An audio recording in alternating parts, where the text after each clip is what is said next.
Assalamualaikum warahmatullahi wabarakatuh. Sebelumnya terima kasih kepada dosen pengampu mata kuliah yang telah memberikan kesempatan kepada saya untuk mempresentasikan proposal yang telah saya buat. Perkenalkan, nama saya Suhra dengan NIM H0218334. Kali ini saya akan mempresentasikan proposal yang berjudul Efektivitas Pembelajaran Daring menggunakan video conference pada pembelajaran matematika di kelas 8 SMP Negeri 1 Majene pada masa pandemi COVID-19. Program Studi Pendidikan Matematika, Fakultas Keguruan dan Ilmu Pendidikan Universitas Sulawesi Barat. Nah, adapun pokok bahasan yang akan kita bahas kali ini, yang pertama adalah pendahuluan yang terdiri dari latar belakang, identifikasi masalah, batasan dan rumusan masalah, tujuan penelitian, dan manfaat penelitian. Yang kedua adalah tinjauan pustaka yang terdiri dari kajian pustaka, kerangka pikir, dan hipotesis. Yang terakhir adalah metode penelitian yang terdiri dari jenis dan desain penelitian, waktu dan tempat penelitian, populasi dan sampel, definisi operasional variabel, prosedur penelitian, instrumen penelitian, dan teknik analisis data. Nah, kita masuk pada bab pertama, yakni pendahuluan. Yang pertama adalah latar belakang. Guru dituntut untuk mampu memberikan pengajaran yang dapat mempermudah pemahaman siswa menerima materi pelajaran. Maka dari itu, guru sebisa mungkin dapat menggunakan beberapa media pembelajaran atau aplikasi pembelajaran dalam meningkatkan efektivitas pembelajaran di masa pandemi COVID-19. Khususnya mata pelajaran matematika yang dianggap siswa sebagai mata pelajaran yang sukar dipahami. Maka guru sekreatif mungkin dalam menyampaikan materi melalui berbagai media online, seperti penggunaan Classroom, Edmodo, WhatsApp, video conference, misalnya Zoom dan Google Meet, dan lain-lain. Maka dari itu, perlu dibahas mengenai media pembelajaran video conference yang dianggap mampu meningkatkan efektivitas pembelajaran di kelas online. Yang kedua adalah identifikasi masalah. Dari latar belakang di atas, dapat disimpulkan identifikasi masalahnya adalah sebagai berikut. Yang pertama, kurangnya efektivitas penggunaan berbagai media pembelajaran di masa pandemi. Yang kedua, kurangnya efektivitas penggunaan berbagai aplikasi pembelajaran di masa pandemi. Selanjutnya adalah batasan masalah. Adapun batasan masalah dalam penelitian ini, yang pertama adalah luas lingkup hanya meliputi informasi seputar pembelajaran daring menggunakan video conference dan aplikasi yang digunakan dalam pembelajaran daring. Yang kedua adalah informasi yang disajikan yaitu pembelajaran daring dan video conference. Selanjutnya adalah rumusan masalah. Rumusan masalahnya yang pertama, apakah video conference efektif digunakan pada masa pandemi? Yang kedua, bagaimana tingkat keefektifan video conference pada pembelajaran daring di masa pandemi? Selanjutnya, tujuan penelitian. Adapun tujuan penelitiannya, yang pertama, menjelaskan apakah video conference efektif digunakan pada pembelajaran daring di masa pandemi. Yang kedua, menjelaskan bagaimana tingkat keefektifan video conference pada pembelajaran daring di masa pandemi. Yang terakhir adalah manfaat penelitian. Manfaat penelitian terdiri atas dua. Yang pertama, manfaat teoritis. Manfaat teoritis digunakan sebagai landasan teoritis untuk mengembangkan pembelajaran inovatif yang aktif, efektif, dan menyenangkan bagi peserta didik, sehingga dapat meningkatkan kualitas pendidikan khususnya di bidang studi pendidikan matematika. Yang kedua adalah manfaat praktis. Dilihat dari segi praktis, penelitian ini memberikan manfaat. Yang pertama bagi peserta didik. Nah, untuk peserta didik dapat memberikan pengalaman secara langsung mengenai adanya kebebasan dalam berkomunikasi matematis secara aktif, menyenangkan, efektif, dan efisien.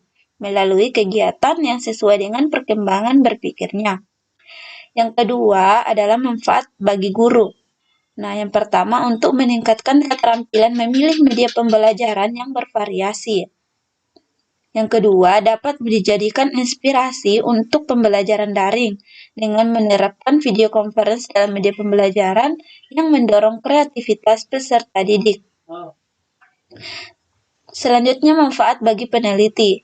Nah, diharapkan dapat digunakan untuk menambah pengetahuan atau wawasan dalam memahami kemampuan pemahaman matematis melalui video conference.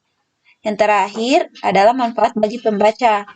Nah, penelitian ini diharapkan dapat dijadikan sebagai referensi serta menambah wawasan dan pengetahuan bagi pembaca terkait pembelajaran daring dengan menggunakan video conference.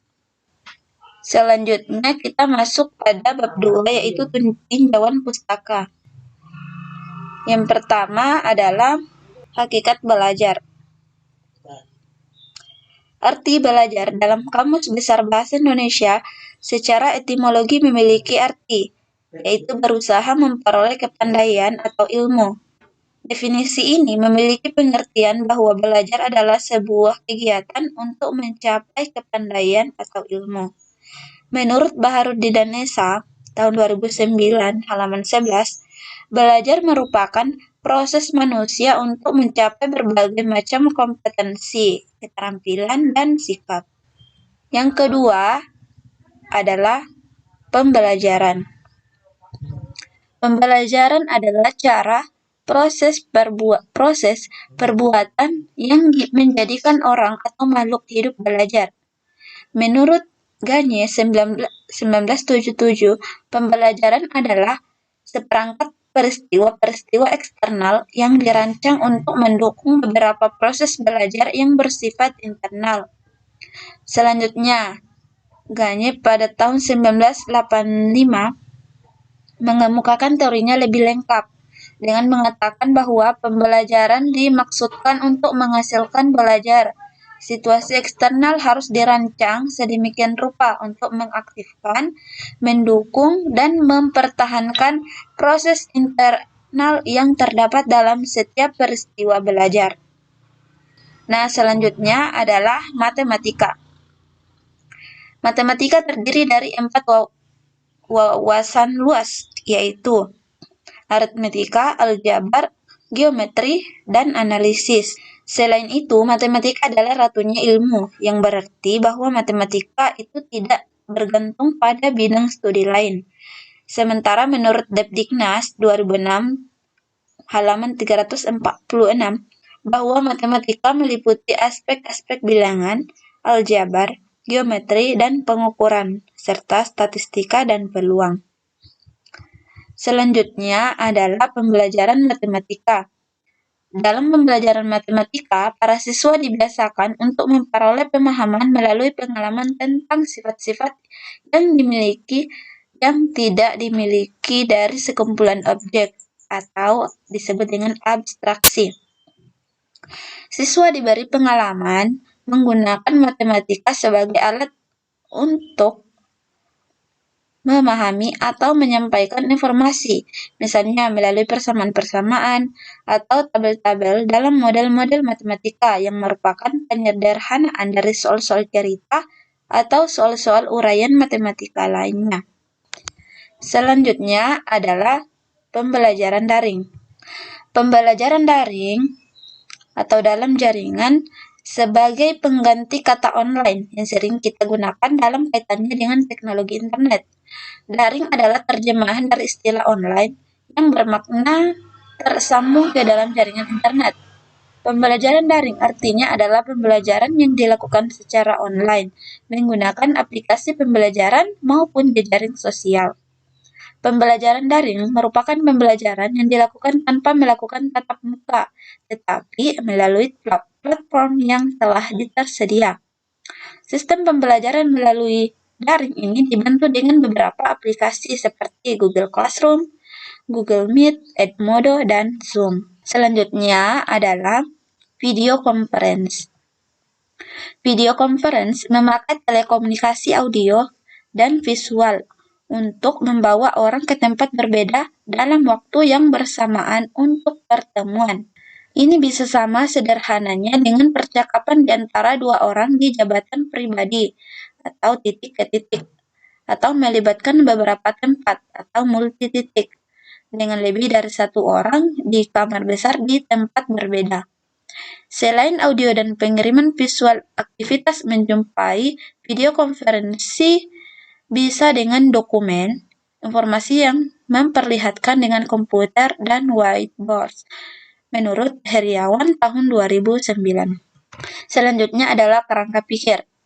Nah, adapun kerangka pikir dalam penelitian ini, yang pertama observasi awalnya adalah siswa kelas 8 SMP 1 Majene. Nah, yang merupakan masalahnya adalah media pembelajaran kurang efektif digunakan pada masa pandemi.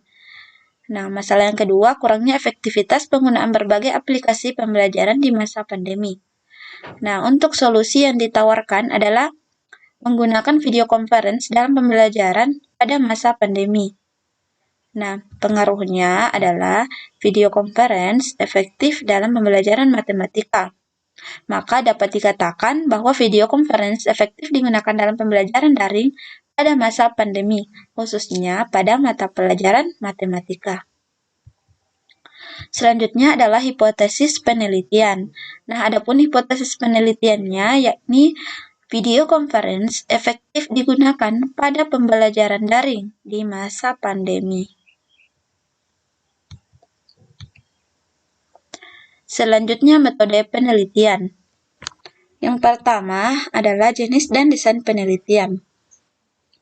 Jenis penelitian yang digunakan dalam penelitian ini adalah penelitian kuantitatif.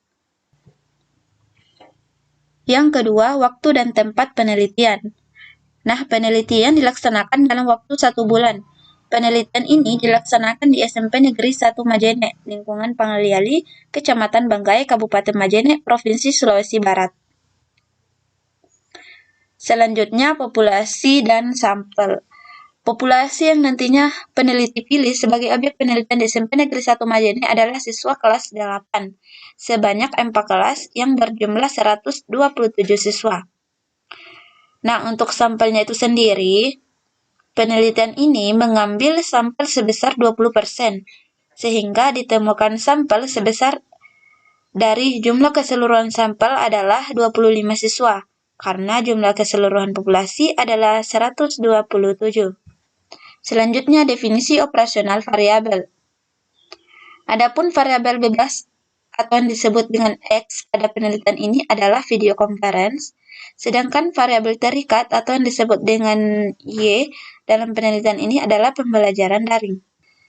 Selanjutnya, prosedur penelitian. Untuk prosedur penelitian yang pertama yakni tahap konseptual. Yang kedua, tahap perencanaan. Yang ketiga adalah membuat instrumen dan pengumpulan data penelitian. Yang keempat, tahap empirik. Yang terakhir adalah tahap analitik. Selanjutnya, instrumen penelitian. Instrumen atau alat yang digunakan dalam penelitian ini berupa kuesioner atau angket. Yang terakhir adalah teknik analisis data. Nah, untuk teknik analisis data, yang pertama kita harus lakukan uji validitas dan uji reliabilitas. Selanjutnya adalah uji asumsi klasik. Yang pertama uji normalitas. Yang kedua adalah uji heterokedastisitas. Yang ketiga adalah uji linearitas. Selanjutnya analisis regresi linear sederhana. Teknik analisis ini merupakan langkah yang digunakan untuk menjawab rumusan masalah dalam penelitian. Rumus persamaan regresi linear sederhana yakni Y sama dengan A tambah BX, di mana Y sama dengan subjek variabel terikat, A adalah harga Y bila X sama dengan 0, yang disebut dengan harga konstan. B yaitu nilai arah atau nilai koefisien regresi yang menunjukkan angka peningkatan plus atau penurunan minus variabel terikat yang didasarkan pada variabel bebas.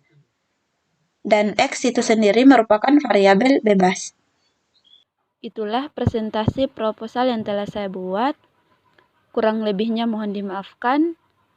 Sekian dan terima kasih. Wabillahi taufiq wal hidayah. Wassalamualaikum warahmatullahi wabarakatuh.